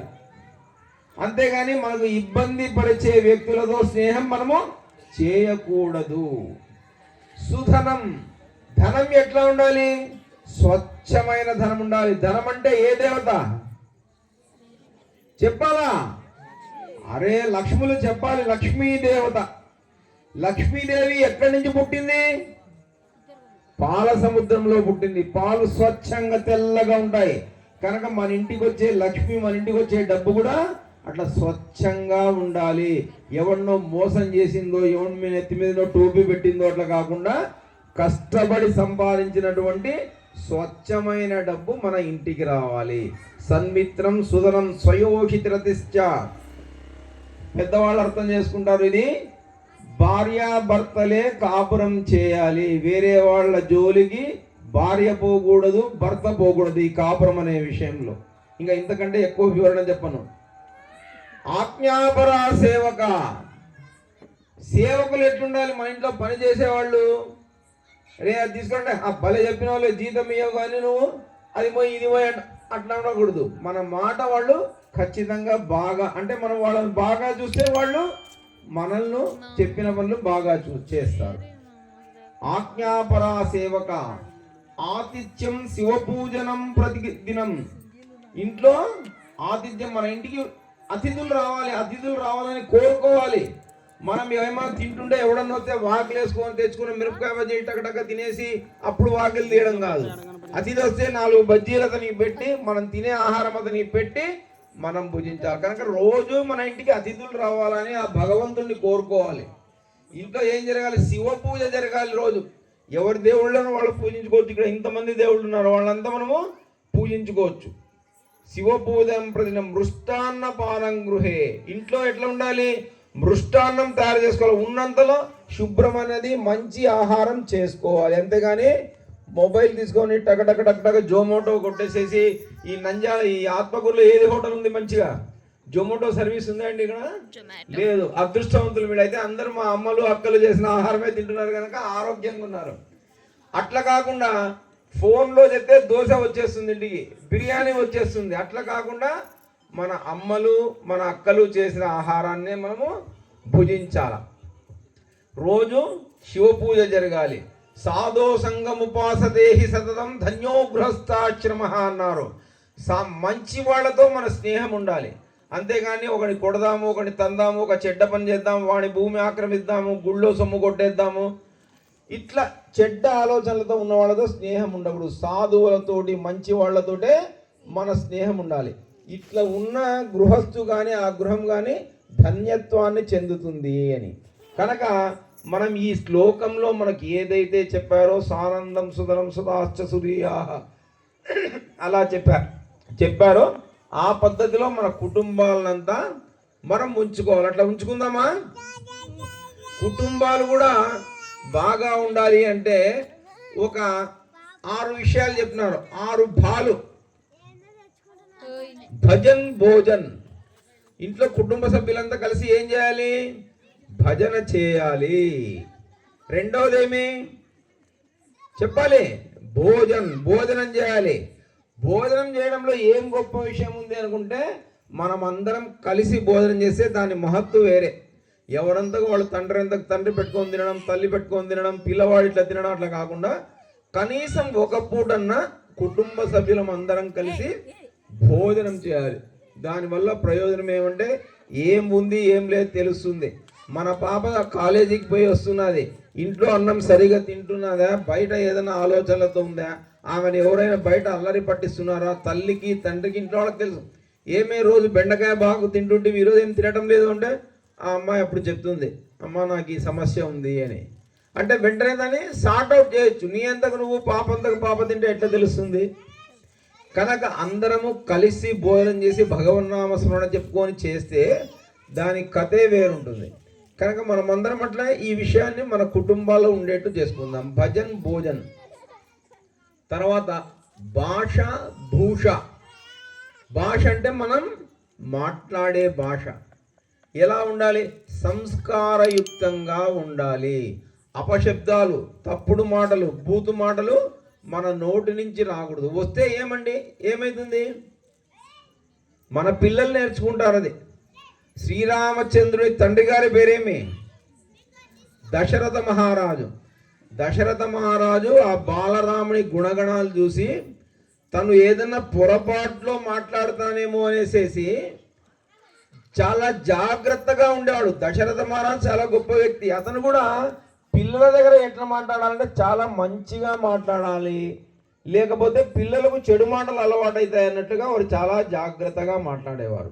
కనుక అంత పెద్ద అంత జాగ్రత్తగా ఉండే మనం ఎట్లా ఉండాలి? మన భాష చాలా బాగా ఉండాలి. పిల్లలతో ప్రేమగా ఉండాలి. పిల్లలతో ప్రేమగా ఉన్నప్పుడే పిల్లల తల్లిదండ్రులు గౌరవిస్తారు. ఈ విషయం గమనించాలి. మన భాషలోనే, మన తెలుగు భాషలోనే మనం మాట్లాడుకోవాలి. ఇంగ్లీషు మిగతా భాషలు నేర్చుకోవచ్చు, కానీ మనం ఇంట్లో మాట్లాడుకునేటప్పుడు, మన వాళ్ళతో మాట్లాడుకునేటప్పుడు తెలుగు భాషలోనే మాట్లాడుకోవాలి. భాష. ఇంకోటి తర్వాత ఏమండి? భూష. భూష అంటే వస్త్రధారణ. ఇక్కడ మా తల్లులందరూ చక్కగా చీరలు కట్టుకున్నారు, చాలా ఆనందం. ఏమంటే ఇప్పుడు పరిస్థితి పెద్ద ఊర్లలో, టౌన్లలో చూసినట్లయితే చీర కట్టుకోవడం రాదు. సరే, పూర్తి డ్రెస్ వేసుకుంటే అంతలో అంత పర్వాలేదు. ఇప్పుడు ఒక వివాదం కూడా టీవీలో అక్కడ ఇక్కడ జరుగుతుంది. ఒక ఆమె అంతా ఒళ్ళంతా చూపిస్తూ ఉందంటే ఒకడు వచ్చి అట్లా ఉండకూడదు అని అంటే నా ఇష్టం, నా ఒళ్ళు, నేను ఎట్లయినా చూపించుకుంటానని గొడవ పెట్టుకుంటున్నది. అట్లా ఉండకూడదు. దుస్తులు అనేది శరీరాన్ని కప్పుకొని ఉండడానికి భగవంతుడు మనకి ఇచ్చింది. కనుక శరీరాన్ని కప్పుకొని ఉండేట్టుగా దుస్తులను మనం కట్టుకోవాలి, కానీ శరీరాన్ని చూపించే రకంగా ఉండకూడదు. ఆ దుస్తుల్లో కూడా మనదైన పద్ధతిలో ఉన్న దుస్తులను ధరించాలి. ఇప్పుడు చీరలు కట్టుకోవడం రాక పెళ్ళిళ్ళలో కనీసం పెళ్ళప్పుడైనా పెళ్లి కూతురు చీర కట్టిద్దామని ఆ అమ్మాయికి రాదు, తల్లి బిజీగా ఉంటుంది. నాకు కట్టుకోవడం వచ్చే, నాకు కట్టడం రాదు అంటుంది తల్లి. కనుక ఎవరిని పిలవాలి? ఆ మెహందీ పెట్టే వాళ్ళను, బయటే వాళ్ళను, బ్యూటీ పార్లర్ వాళ్ళని పిలుస్తారు. వాళ్ళు ఒకరు కాదు, ఇద్దరు వస్తారు. ఒక ఆడామో ఒక మగాయన వస్తాడు. ఆడామేమో గోరింటాకు బాగా పెడుతుంది. చీర కట్టాలంటే నాకంటే నా వెంట వచ్చిన వాడు బాగా కడతాడు అని చెప్తుంది ఆమె. ఇదంతా ఒక ప్లానింగ్, అర్థం చేసుకోండి. వాడు ఎవడో మన ఇంట్లోకి ప్రవేశించి మన పాపకు చీర కట్టి కుర్చీళ్ళు దోపడం కూడా చేయడం జరుగుతుంది. దానివల్ల ఎన్ని సమస్యలు ఉన్నాయో అర్థం చేసుకోండి. మన వివాహ బంధంలోనే స్త్రీ పురుషులను కలపడం ఎంత పవిత్రంగా కలుపుతారంటే, పెళ్ళి కుదిరిన తర్వాత, పెళ్ళి కుదరడానికి కూడా ఏ మార్గం చెప్పారు? కన్యా వరయతే రూపం మాతా విత్తం పితాశ్రుతం బాంధవాహ కులమిచ్చంతి మృష్టాన్నమితరే జన అన్నారు. ఒక మంచి పెళ్లి కావాలి అంటే, ఒక సంబంధం బాగా ఉందంటే ఏ ఏ అంశాలు ఉన్నాయో చూడండి. కన్యా వరైతే రూపం, ఆ అమ్మాయి ఏం కోరుకుంటుంది? మంచి రూపవంతుడు శ్రీరామచంద్రునిలాగా ఉండాలి, రూపం బాగా శ్రీకృష్ణునిలాగా ఉండాలి అని కోరుకుంటుంది. ఆ కోరికలో కోరుకోవడం తప్పు లేదు. మాతా విత్తం, తల్లి ఏం కోరుకుంటుంది? నా కూతురును వచ్చే అల్లుడు సుఖపెడతాడా లేదా, వాడి దగ్గర డబ్బు బాగా ఉందా, ఉద్యోగం ఉందా, వ్యాపారం బాగా జరుగుతుందా, ఇది అనుకుంటుంది. ఇది కూడా మంచి విషయమే. పితాశ్రుతం, తండ్రి ఏం కోరుకుంటాడు? నాకు కాబోయే అల్లుడు గురించి జనాలంతా మంచిగా మాట్లాడుకుంటున్నారా, లేదా వీడెప్పుడు పేకాడ క్లబ్లో ఉంటాడు, ఏదో వ్యసనపరుడు ఇట్లా అనుకుంటున్నారా, ఇది ఆలోచిస్తాడు తండ్రి. బాంధవాహ కులమిచ్చంతి, మన బంధుత్వం అంతా ఏం కోరుకుంటారు? వీడు మన కులపోడా కాదా అది అనుకుంటారు. ముందు మనవాడా వేరేవాడా ఇట్లా అనుకుంటారు. మృష్టాన్నమితరే జనాంగ, ఊరి వాళ్ళు బయటి వాళ్ళంతా ఏం కోరుకుంటారంటే, తిండి బాగా పెట్టినారా లేదా, బచ్చాలు చేసినారా లేదా, స్వీట్లు చేసినారా, బజ్జీలు చేసినారా, ఇదంతా కోరుకుంటారు. మరి ఈ విషయాలన్నీ కుదిరితే పెళ్ళి బ్రహ్మాండంగా సక్సెస్ అయినట్లు. కనుక ఇటువంటి వివాహాలు మన ఇళ్లల్లో జరిగేట్టుగా తల్లిదండ్రులు, ఇంటి పెద్దలంతా జాగ్రత్తగా తీసుకోవాలి. దీనివల్ల మన కుటుంబాలు, మన సంసారాలన్నీ బాగుపడతాయి. మనం ఎక్కడికి వచ్చాము? చీర కట్టించే దగ్గరకు వచ్చాం. పెళ్లిలో ఏం చేస్తారు? వాడు ఎవడో వచ్చి కుచ్చిళ్ళు దోపకుండా స్త్రీ పురుష స్పర్శ అనేది సప్తపది అని కాలు తొక్కడం దగ్గర చిన్నగా మొదలుపెట్టి నేర్పిస్తారు. తర్వాత యోక్త్రధారణ అని నడుముకు కట్టు కడతారు, ఒకటి నులకతాడుతోటి. పెళ్ళిళ్ళలో మరి ఒకరి ఆచారంలో ఉండొచ్చు, ఒకరి చోట ఉండకపోవచ్చు. నడిమికి తాడు కట్టేసేసి యోక్త్రధారణ చేస్తారు. తర్వాత శిరస్సు మీద ఏం పెడతారమ్మా? అది జీలకర్ర బెల్లం పెడతారంటే చిన్నగా అట్లా స్పర్శ. తర్వాత మాంగళ్య ధారణ. తర్వాత చిటికెన వేలు పట్టుకొని అగ్నిహోత్రుని చుట్టూ ప్రదక్షిణాలు చేయడం. ఇట్లా చిన్న చిన్నగా ఎప్పుడైతే ఒప్పందం జరిగినా పెళ్లి కూతురు పెళ్లి కొడుకుల మధ్య శరీర స్పర్శ ఏర్పాటు చేసి వాళ్ళు కలిసి సంసారం చేసేట్లుగా ఉంటారు. ఇంత పథకం ఉంది మన పెళ్లిళ్ళ వెనక. అంతేకాకుండా ప్రీ వెడ్డింగ్ అనేసేసి ఇంకోటి అనేసేసి వెర్రి మొర్రు పనులు చేయకుండా ఉండడం కోసం ఈ ఆచారాలన్నీ మన స్త్రీలు, మన పురుషులు, మన ఇంటి పెద్దలంతా కూడా పాటించాలి. భాష భూష అయిపోయింది కదా, కనుక డ్రెస్ అంత ఇంపార్టెన్స్ ఉంటుంది. తర్వాత ఏమి? భవన్ భ్రమణ్ అన్నారు. భవన్ అంటే భవనం, మనం ఉండే భవనం, మనం ఉండే ఇల్లు. అది చిన్నది కావచ్చు, పెద్దది కావచ్చు, మన ఇల్లు మనకు భవనమే. అంతేగాని వాడి దేవుడితో అంతెత్తుంది, నాది ఇంతే ఉంది అని ఇందాక వాడు చెప్పారు కదా, పోల్చుకోవడం. అట్లా పోల్చుకునే పని లేకుండా మన ఇల్లు, ఇల్లాలు ఉన్నదే ఇల్లు. అది చిన్న పూరి గుడిసె కానీ ఏదైనా కానీ ఆ ఇంట్లో ఇల్లాలు ఉందంటే అది ఇల్లు. గృహిణి గృహముచ్చతే అన్నారు. గృహిణి ఉంటే దాన్ని గృహం అంటారు. అటువంటి ఇల్లు ఉండాలి. ఆ ఇంట్లో ఏముండాలి? ఆదర్శవంతమైన చిత్రపటాలు, ప్రతీకలే ఉండాలి. ఇంట్లోకి వస్తూనే ఏ మాత కనిపిస్తుంది మనకు? తులసి మాత ఉందా మీ ఇళ్లలో అంతా? ఖచ్చితంగా ఉండాలి. తులసి మాత ఉంటే ఓజోన్ రిలీజ్ అవుతుంది, ఓజోన్ పొరకు చిల్లు పడకుండా చూస్తుంది. తులసి తీర్థం తీసుకుంటే ఆరోగ్యం. తులసి గాలి ఎంతో మంచిది, కనుక తులసి మాత ఉండాలి. ఇంట్లోకి వస్తూనే వాకిలికి ఏముండాలి?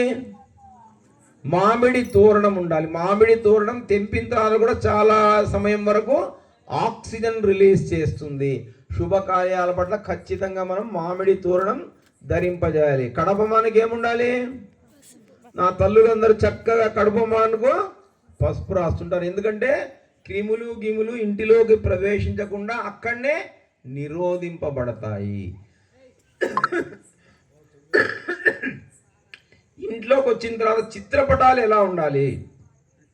పలానా సినిమా యాక్టర్ సినిమా 100 రోజులు ఆడింది, లేదా నా ఫేవరెట్ వాడు వాడిది పెట్టుకుంటాను, లేదా ఈ హీరోయిన్ నాకు ఇష్టం ఆమె, అట్లా ఉద్వేగం కలిగేట్టుగా మనుషులు రెచ్చగొట్టేట్టుగా ఉండే చిత్రాలు పెట్టుకోకూడదు. ఒక స్వామి వివేకానందని ఉంచుకోవాలి, ఒక ఛత్రపతి శివాజీ మహారాజ్. ఇంకా ఛత్రపతి శివాజీ మహారాజ్ తల్లి ఒడిలో కూర్చొని ఉన్నప్పుడు ఆ తల్లి జిజియాపై ఆ పిల్లవాడికి మంచి విషయాలు చెప్తుంటుంది. రామాయణ భారత భాగవత కథలు చెప్పి, భగవద్గీత గురించి చెప్పి, అర్జునుడు ఏం చేసినాడు, కృష్ణుడు ఏం చెప్పినాడు అని చెప్పి అతనికి యుద్ధ విద్యలు నేర్పిస్తుంది. ఎందుకు కారణం? ఆ స్త్రీ 1919 సంవత్సరాలు ఉన్నప్పుడు ఒక మ్లేచ్చుడు, ఒక దూర్తుడు శివలింగం మీద మూత్ర విసర్జన చేస్తాడు. అది చూసేసరికి తల్లికి కడుపు దేవినట్టు అయిపోతుంది. ఈ ధూర్తుణ్ణి సంహరించే పుత్రుడు నాకు పుట్టాలి శివ అని శివుణ్ణి పార్వతీమాతను ప్రార్థిస్తుంది. దాని కారణంగా జిజియామాత గర్భంలో శివాజీ మహారాజ్ జన్మిస్తాడు. జన్మించి తల్లి చక్కటి సంస్కారాలు ఇచ్చిన కారణంగా అతడు ఆ ధూర్తున్నంతా నిర్జించి హైందవీ రాజ్య స్థాపన చేస్తాడు. శివాజీ మహారాజ్ గురించి ఒక మాట చెప్తారు, కాశీజీకి కళా జాతి మధురా మసీద్ హోతి, అగర్ శివాజీ న హోతా తో సున్నతి హోతి సబ్కి అంటారు. శివాజీ మహారాజ్ పుట్టి ఉండకపోతే పరిస్థితి ఎలా ఉండేదంటే కాశీ యొక్క కళ పోతుందట, మధుర మసీద్ అయిపోతుందట, అందరికీ కూడా సుంతి కాబడేదంటే ఇస్లాంలోకి మార్చబడేవాళ్ళని. మనం ఈరోజు ఇంకా హిందువులుగా ఉండి ఆ కాళికామాత మందిరం ఎదురుగా కూర్చొని ఇటువంటి చక్కటి కార్యక్రమాలు చేసుకుంటున్నామంటే కారణము శివాజీ మహారాజు కన్నా తల్లి జిజియామాత. మీరంతా జిజియామాత లాగా తయారై పిల్లలకు చక్కటి సంస్కారాలు ఇవ్వాలి. సంస్కారాలు ఇచ్చినట్లయితే వాళ్ళు దేశాన్ని, ధర్మాన్ని, కుటుంబాన్ని అంతా కూడా రక్షిస్తారు. పిల్లలు పెంచే పద్ధతిలో ఇంకొక గొప్ప వ్యక్తి విషయం చెప్తాను. స్వామి వివేకానంద పేరు చెప్పుకున్నాం. స్వామి వివేకానంద గారి పూర్వనామము నరేంద్ర. ఆ నరేంద్రుడు స్కూల్కు వెళ్ళేటప్పుడు జట్కా బండిలో వెళ్ళేవాడు. జట్కా బండి పాత వాళ్ళు చూసింటారు. జట్కా బండిలో స్కూల్కి వెళ్తుంటారు. ఆ స్కూల్లో టీచర్ ఒక రోజు అడుగుతుంది, నువ్వు ఏం కావాలనుకుంటున్నావు అని ఒక పిల్లవాడు అడుగుతుంది. నేను డాక్టర్ అంటాడు, ఒకడు లాయర్ అంటాడు, ఒకడేమో నేను పోలీస్ అంటాడు. ఇట్లా ఒకరొకరు పిల్లవాడు ఒకరు చెప్తారు. నరేంద్రుడిని అడిగేసరికి నేను జట్కా తోలేవాడిని అవుతాను అంటాడు. ఎందుకంటే జట్కా తోలేదు, రోజు చూస్తున్నాడు, ఇదేదో బాగుంది కదా గుర్రాలను తోలడము, ఎవరన్నా అడ్డం వస్తే బండి చక్రంలో కర్ర పెడతాడు, టకటకటకటకట సౌండ్ వస్తుంది, ఏదో భలే ఉందనుకొని జట్కా తోలేవాడిని అవుతాడంట. ఆ మాస్టర్ ఆశ్చర్యమయ్యి ఈ పిల్లవాడితో ఎందుకు లేని ఇంటికి తల్లి దగ్గరికి పోతారు. మనకు కూడా వస్తుంటారు కదా అప్పుడప్పుడు టీచర్స్ వచ్చి అమ్మా నేను ఈరోజు స్కూల్లో ఈ ప్రశ్న వేస్తే మీ అబ్బాయి జట్కా తోలేవాడవుతాడన్నమ్మా అన్నాడు అంటారు. అంటే అవునండి మా బాబు జట్కా తోలేవాడే అవుతాడు అని తల్లి. అప్పుడు ఈ మాస్టర్కు మతిపోతుంది, పిల్లవాడే కొద్దిగా తేడాకున్నాడంటే తల్లి ఇంకా తేడా ఉందిరా, పెద్ద ఆమె కొద్దిగా ఆలోచన ఉంటుంది అనుకుంటా, లేదు అనుకుంటాడు. అప్పుడు ఆ నరేంద్రుని తల్లి భువనేశ్వరి దేవి చేయి పట్టుకొని పూజాగృహంలోకి తీసుకొని పోతుంది. పూజాగృహంలోకి తీసుకొని పోయి అక్కడ ఒకరు జట్కా తోలుతుంటారు. ఎవరు?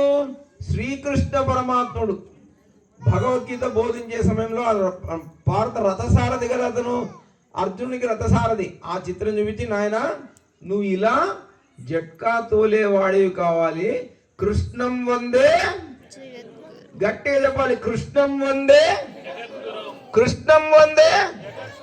జగత్తుకంతా నువ్వు శ్రీకృష్ణ పరమాత్ముడు ఎలా గురువు అయ్యాడో అలా గురువు కావాలనైనా అట్లా జట్కా తోలేవాడివి కావాలి, అందరికీ కూడా నువ్వు విజ్ఞానాన్ని, విద్యను అందించాలి అంటాడు. అందుకే వివేకానంద స్వామి అమెరికా ప్రపంచ మత మహాసభలకు పోయి అక్కడ హిందుత్వం గురించి చాలా గొప్పగా చెప్తాడు.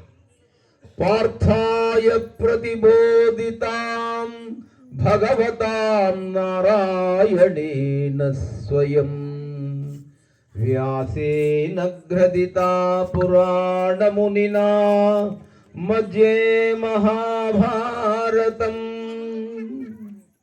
అద్వైతామృతవర్షిణీం గుణమయీం అష్టాదశాధ్యాయినీ అంబ త్వామనుసంధదామి భగవద్గీతే భవద్వేషిణీ భగవద్గీతే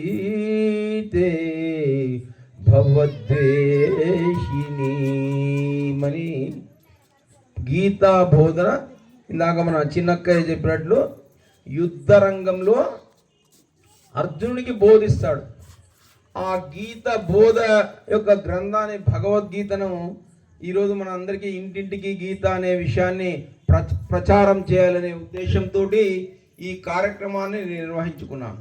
కనుక గీతలో ఉన్న విషయాలను కొన్ని విషయాలను మీకు తెలియజేస్తాను.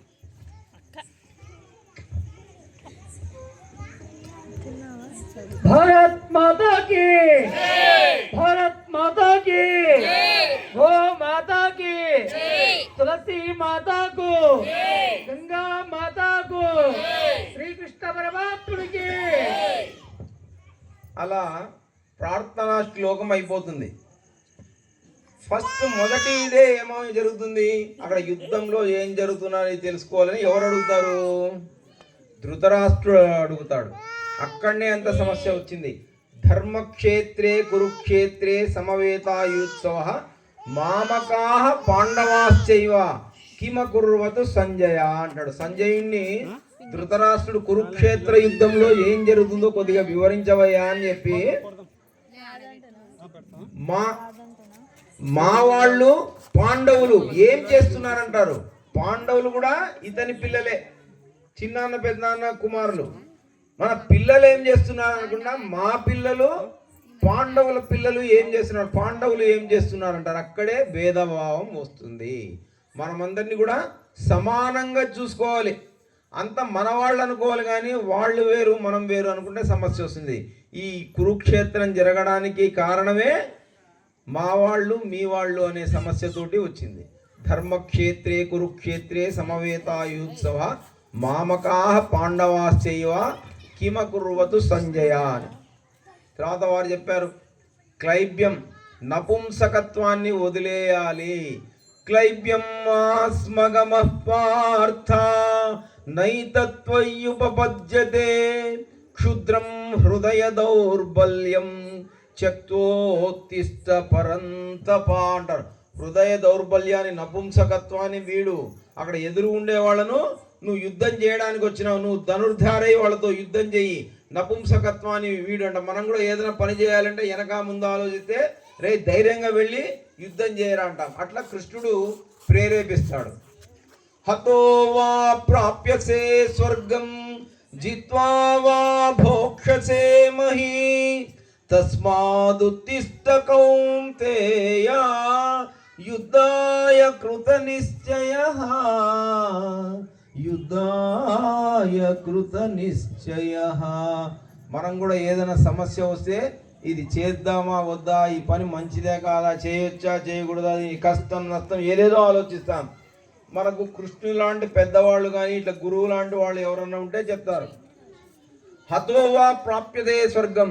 నువ్వు యుద్ధం చేసి ఓడిపోయినావు అనుకో నీకు వీర స్వర్గం వస్తుంది, గెలిచినావు అనుకో నీకేమొస్తుంది, రాజ్యలక్ష్మి వస్తుంది, రాజ్యం వస్తుంది. కనుక లేచి యుద్ధం చేయ అర్జున అంటుంది. మనకు కూడా అటువంటి సమస్య వచ్చినప్పుడు మనం ఏదైనా పని చేయడానికి ఆ పనిలో ఓడిపోతామా గెలుస్తామా అనేది ఆలోచన చేయకుండా ఆ పని ముందుకు పోవాలని మనకు భగవద్గీతలో స్పష్టంగా చెప్పబడింది.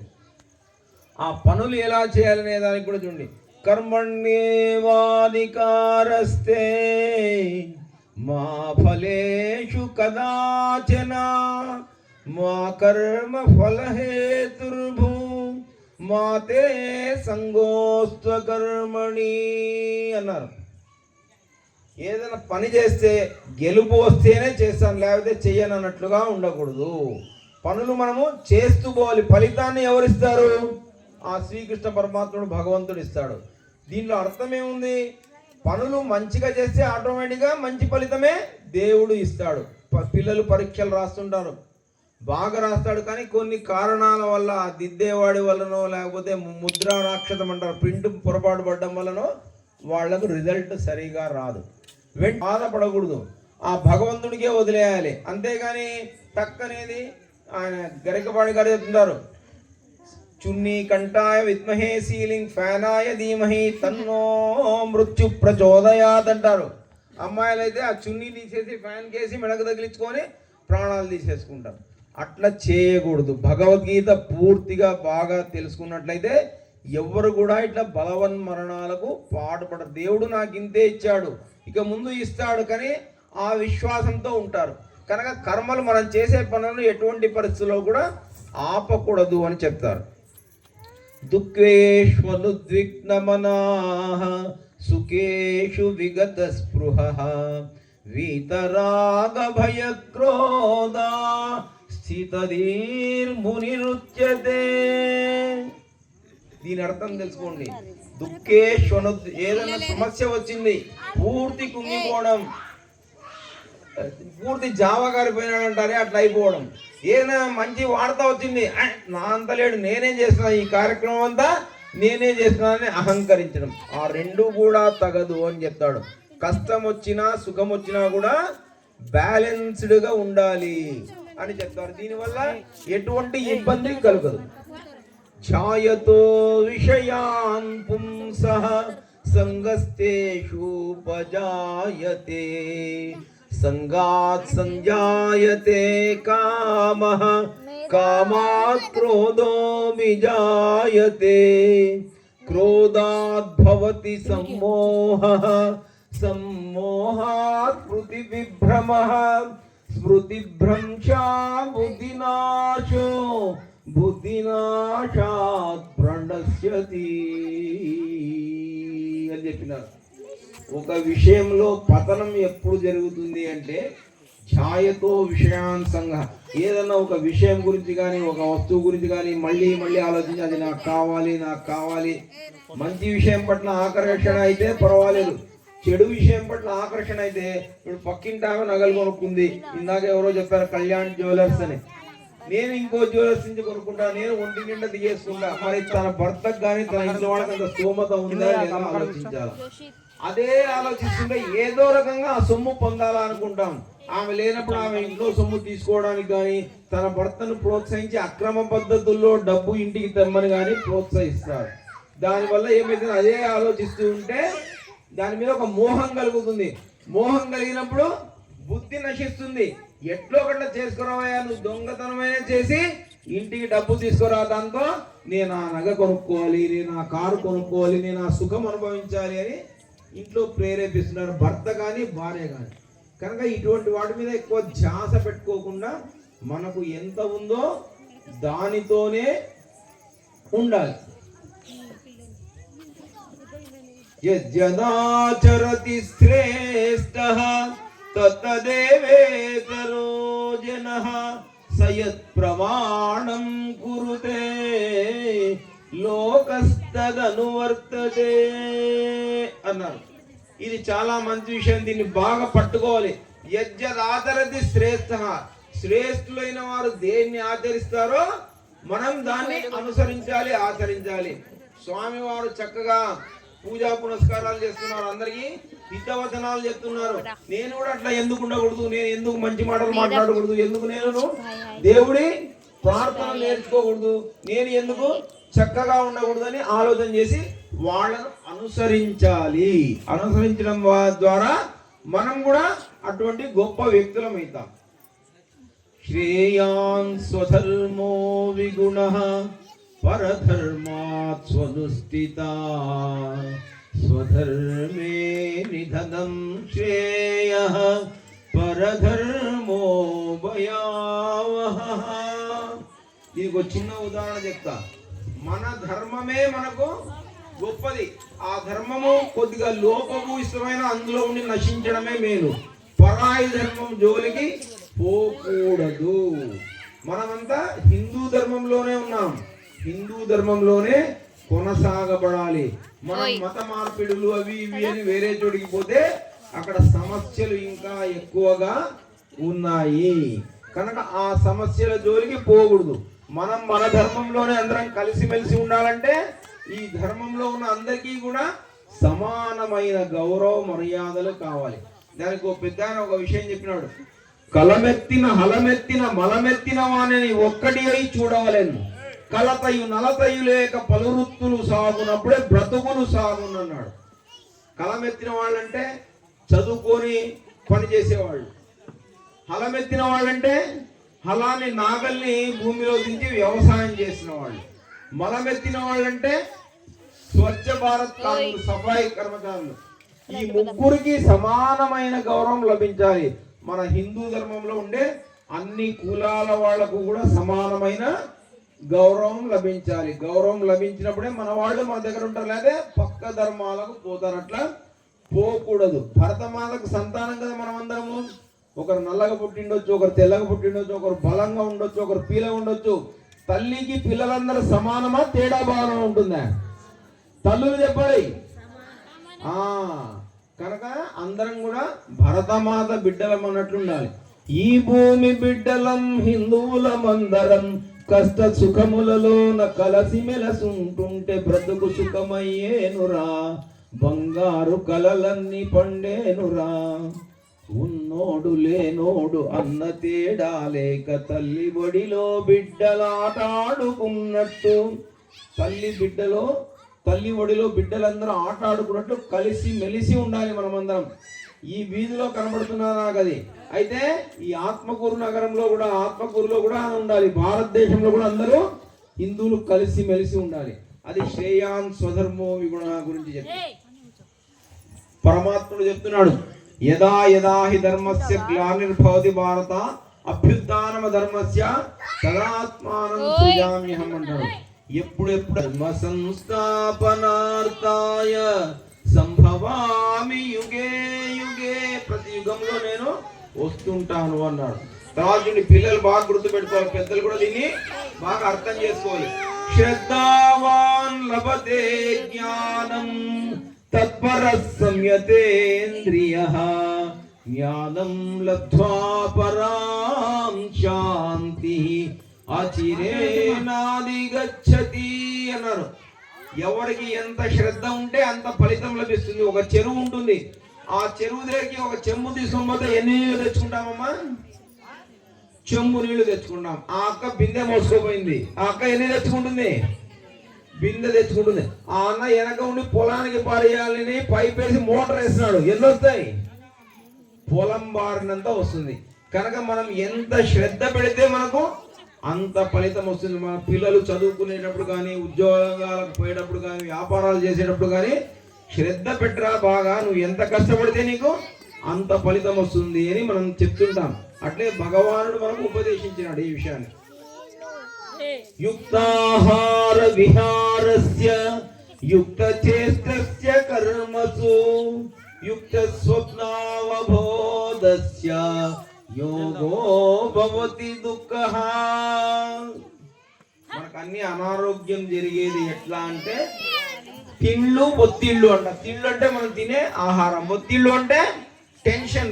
పిల్లవాడిని కూడా తీసుకుంటే వాడికి టెన్షన్, అక్కయ్యకు తీసుకుంటే అక్కయ్యకు టెన్షన్, వ్యవసాయం చేసే రైతుకు టెన్షన్, వ్యాపారం చేసే వాళ్ళకు టెన్షన్. ఈ ఒత్తిళ్ళు తిళ్ళు తగ్గించుకోవాలి. యుక్తాహార విహారస్య, మన శక్తి ఎంత ఉంటుందో, ఏది చేస్తే మనకు మంచిదో అదే చేయాలి, అక్కడే తిరగాలి, అదే భోజనం చేయాలి, అదే ఆహారాన్ని గ్రహించాలి. నిద్రలో కానీ మెళకువతో కానీ ఎంతసేపు నిద్రపోవాలో అంతసేపే నిద్రపోవాలి, ఎంతసేపు మెళకువతో ఉండాలో అంతసేపే మెళకువ ఉండాలి. ఇట్లా ఉన్నవాడికి ఇది యోగా అంటారు. ఇట్లా చేసిన వాళ్లకు సమస్యనే రాదు, వాళ్లకు దుఃఖం అనేదే సంప్రాప్తించదు అన్నారు. కనుక మన ఆహార వ్యవహార విషయాల్లో మనం బ్యాలెన్స్డ్ గా సమదృష్టితో ఉండాలి. సర్వభూతస్థమాత్మానం సర్వభూతాని చాత్మని ఈక్షతే యోగయుక్తాత్మా సర్వత్ర సమదర్శనః. ఈ ప్రపంచంలో ఉండే అన్ని జీవరాశుల్లో భగవంతుడిని దర్శించాలి. అంతేగాని అది ఎక్కువ ఇది తక్కువ, నేను ఎక్కువ వాడు తక్కువ అనే ఆలోచనలు ఉండకూడదు. అన్ని సమానమే చెప్పినారు కదా. శునకం కానీ, శునకాన్ని తినేవాడిని కానీ, బ్రాహ్మణుని కానీ, చండాలునిలో కానీ, అందరిలో కానీ దైవం ఉన్నాడు అనేది గమనించాలి. అన్ని భూతాల్లో కూడా భగవంతుడు ఉన్నాడు అనుకున్నప్పుడు ఎటువంటి ఇబ్బంది కానీ సమస్య కానీ రాదు.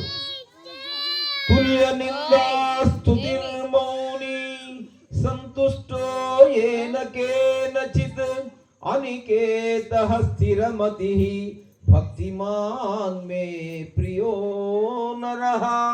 తుల్య నిందా స్తుతిర్మౌని, మనల్ని ఎవరైనా బాగా పొగిడినారు ఆహాహా అనుకోవడం, మనల్ని ఎవరైనా తిట్టినారు, డీలా పడిపోవడం, ఇట్లాంటివి పట్టించుకోకూడదు. మనల్ని అన్నా మనం పట్టించుకోకూడదు, మనల్ని పొగిడినా పట్టించుకోకూడదు. అందుకే పొద్దునే సంధ్యావందనం చేసేటప్పుడు ఏం కాయేన వాచా మనసేంద్రియర్వా బుద్ధ్యాత్మవా ప్రకృతి స్వభావ కరోమి యజ్జత్ సకలం పరస్మై నారాయణ ఏది సమర్పయామి అంటాం. నేను ఏం చేసినా కూడా అది నాది కాదు, నారాయణుడు చేసినట్టు ఈ ఫలితాన్నంతా నేను ఆ శ్రీకృష్ణ పరమాత్మకే ఇస్తున్నాను అనే దృష్టిలో ఉండాలి. నేను ఏదో ఇది గొప్ప పని చేస్తున్నాను, ఈ ఫలితం నేనే చేస్తున్నాను అని అనుకోకూడదు. భగవంతుడు నన్ను ఒక మార్గంగా ఎంచుకొని నాతో చేయించినాడు, ఈ ఫలితాన్ని భగవంతునికే ధారపోస్తున్నాను అన్నట్లుగా ఆలోచనతో ఉండాలి.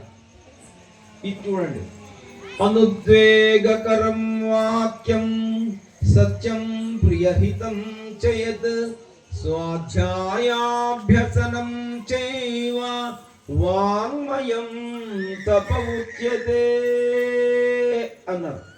అనుద్వేగకరం వాక్యం, మన మాటలు ఎలా ఉండాలి అంటే ఎదుటి వాళ్ళు నొచ్చుకోనట్లుగా శాంతంగా ఉండాలి. ఒక అహితమైన మాట చెప్పినప్పటికీ కూడా చాలా ప్రశాంతంగా చెప్పాలి. ఎదుటి వాళ్ళని బాధ పెట్టే మాటలు మాట్లాడకూడదు అని చెప్పడం జరిగింది. చూడండి, మన ఆహారం విషయం ఎలా ఉండాలి అనేది చెప్తున్నారు. ఎత్తదగ్రే విషమివ పరిణామే అమృతోపమా తత్ సుఖం సాత్వికం ప్రోక్తం ఆత్మబుద్ధి ప్రసాదజం అన్నాడు. మన పిల్లవాడి రే కాకరకాయ తింటా అంటే వాడు తినవాడే ఆలు కూరనే తింటాడు. బంగాళాదుంప అంటారు కదా, ఉల్లగడ్డ కూర బాగుంటుంది, మెత్తగా వెళ్ళిపోతుంది. లేకపోతే ఏమంటారు కుర్కురేనే తింటాడు, కుర్కురే అని పోతాడు. అట్లా అవన్నీ తినకూడనివి. ఎత్త దగ్గర తినేటప్పుడు ఏదైతే నాలుక చివర ఇబ్బందికరంగా ఉంటుందో అది పరిణామంలో శరీరానికి మంచి చేకూరుస్తుంది. ఏదైతే నాలుగు బాగుంది ఆహా ఓహో లొట్టలేసుకొని తింటామో అది తర్వాత శరీరానికి సమస్య, ఊబకాయం గాని, రోగాలు గాని, జబ్బులు గాని వస్తాయి. శ్రీకృష్ణుడు అంత పెద్దగా ఆలోచన చేసి మన కోసం వీడు నా బిడ్డలు ఏం తినాలి ఏం తినకూడదు అని కూడా ఆలోచించి ఎట్లా ఉండాలి, ఎంత నిద్రపోవాలి, ఎంత వ్యాయామం చేయాలి, అన్ని విషయాలు ఈ గీతలో చెప్పుకుంటున్నారు. ఇవన్నీ అర్జునుడికి చెప్తున్నారు, అర్జునుడి నిమిత్తం పెట్టుకున్నాడు. ఇవన్నీ కూడా విశ్వ మానవులకు అందరికి, ప్రపంచంలో అందరికి కూడా కృష్ణ పరమాత్మ బోధిస్తున్నట్లే మనల్ని కూడా దృష్టిలో పెట్టుకోవాలి. వారు చెప్పారు, నష్టో మోహ స్మృతిర్లబ్ధ్వా త్వత్ప్రసాదాన్మయాచ్యుతా స్థితోస్మి గత సందేహ కరిష్యే వచనం తవా. అర్జునుడికి మొత్తం బోధపడిపోయింది. మొదలైంది యుద్ధం చేయను, అంత నా బంధువులు ఉన్నారు, అది ఇది అని చెప్తే 17 అధ్యాయాలు 18 అధ్యాయాలు చెప్పిన తర్వాత విశ్వరూప సందర్శన అక్కడ కనపడుతున్నాను కదా అది చూపిస్తాడు. అదంతా అయిపోయిన తర్వాత కృష్ణ నీ సాధారణ రూపానికి రా, నేను ఇంకా గొప్ప రూపాన్ని నేను చూడలేకపోతున్నాను అని చెప్తాడు. నువ్వు ఏం చెప్తే ఆ విషయం చెప్తాను. నా మోహమంతా నశించింది. వీళ్ళు శత్రువులే అనుకుంటాను కానీ నా తండ్రులు తాతలు తర్వాత అన్నదమ్ములు అనుకోని వాళ్ళు దుర్మార్గం చేస్తున్నారు. నిండు సభలో ద్రౌపది మాత యొక్క వస్త్రాపహరణం చేస్తున్నారు, చేయాలని ప్రయత్నం చేస్తున్నారు, మాకు విషం పెట్టి చంపాలనుకున్నారు, లక్క ఇంట్లో పెట్టి దహనం చేయాలనుకున్నారు. ఇవన్నీ గుర్తొచ్చాయి. నాకు మోహం నశించింది. నువ్వు చెప్పిన మాటనే సత్యం, నువ్వు ఏం చెప్తే అది చేస్తాను అంటాడు. శ్రీకృష్ణ పరమాత్మ కూడా ఫలానా చెయ్యి అనడు, నీకు ఏది తోస్తే అది చెయ్యంటాడు. అప్పుడు నాకు మోహం నశించిందయ్యా కృష్ణ, నేను ఇప్పుడు యుద్ధం చేస్తాను అని విల్లు అంబులు తీసుకొని యుద్ధం చేస్తాడు. భగవద్గీత మనకు బోధించే సారాంశం ఇది. మన జీవితంలో కూడా ఎన్నో ఒడిదుడుకులు, సందేహాలు, సమస్యలు, ఇది చేద్దామా అది చేద్దామా, ఈ అమ్మాయికి వాడితో ఇచ్చి వివాహం చేద్దామా, ఈ వ్యాపారం చేద్దామా, మన పిల్లవాడిని ఆ చదువు చదివిద్దామా, ఇక్కడ బోరు వేద్దామా వద్దా, ఈ రకరకాల ఆలోచనలు ముందు వెనక ఆలోచిస్తున్నాం. అప్పుడు నిశ్చలంగా కూర్చొని భగవానుడు ఏం చెప్పినాడు అవన్నీ కూడా తీసుకొని దాని ప్రకారంగా మనము మన జీవితాలు మలుచుకోవాలి. అందుకే దీన్ని భగవద్గీతను ఏమంటున్నారు, జీవన గీత అంటున్నారు. చాలా మంది ఎవరైనా స్వర్గానికి వెళ్ళిపోతే ఆ శవం దగ్గర భగవద్గీత పెడతారు. అది సరికాదు, పెడితే తప్పు కాదు, కానీ అది మరణ గీత కాదు, అది ఏం గీత? జీవన గీత. గట్టిగా చెప్పాలి, అది ఏం గీత? ఏం గీత? నేను జై జై గీత అంటారు, అందరూ భగవద్గీత అన్నారు. జై జై గీత, జై జై గీత,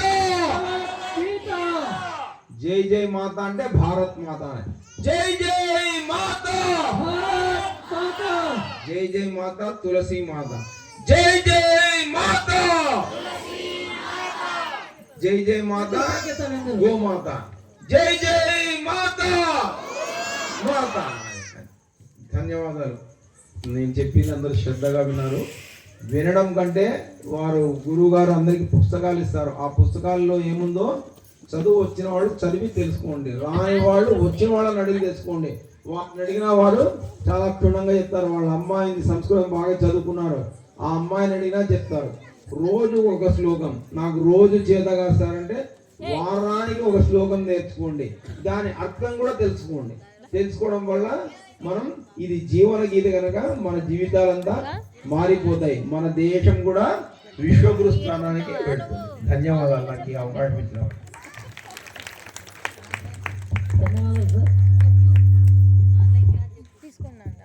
ధన్యవాదాలు సార్, చాలా చక్కగా మాకు వివరించారు. ఇప్పుడు ఈ భగవద్గీత పుస్తకాలు తీసుకొని మనం ఏం చేయాలి చెప్పండమ్మా? భగవద్గీత పుస్తకాలు తీసుకొని మనం ఎక్కడ ఉంచుదాము? బీరువాలో. ఎవరికి వచ్చింది వాళ్ళు చెప్పండి, లేకపోతే కాటకా పౌడర్ బిల్లు దువ్వేనాలు పెట్టేసి వస్తారు స్థలాల్లో కదా. కాదు, భగవద్గీత భగవంతుడు మనకు ప్రసాదించినటువంటి గొప్ప బహుమతి భగవద్గీత. ఈ భగవద్గీత కార్యక్రమం చేయాలని దాదాపు ఎన్ని రోజుల నుండి తప్పిస్తున్నాము. ఇది మన వీధిలో శరన్నవరాత్రుల్లో ప్రారంభమైంది కదా. అక్కడంటే కార్తీక మాసం పూర్తి చేసుకున్నాం. ఈ మాసంలో దాదాపు 2 నెలలు ఈ సంకల్పము అందరము ఈ యొక్క సంకల్పం చేసి ఈ రోజుకు పూర్తి చేసుకున్నాం. కానీ కాళికామాత ఆలయ అర్చకుడు ఎప్పుడు ఏదో ఒకటి పెడుతూనే ఉంటాడు. పుణ్యానికి రామని చెప్తాడు, వారం వారం రామని చెప్తాడు, డ్రెస్ కోడ్ తీసుకోండి, గుడికి రండి, మన సామూహిక మంగళహారతం లేనిపోవడం వల్ల పెడతాడు కదా. ఏం చేసినా ఆలయంలో జరిగేటువంటి కూడా ఆలయంలో జరిగేటువంటి ప్రతి కార్యక్రమము మనము, మన కుటుంబము, మన వీధి, మన గ్రామము అంత క్షేమము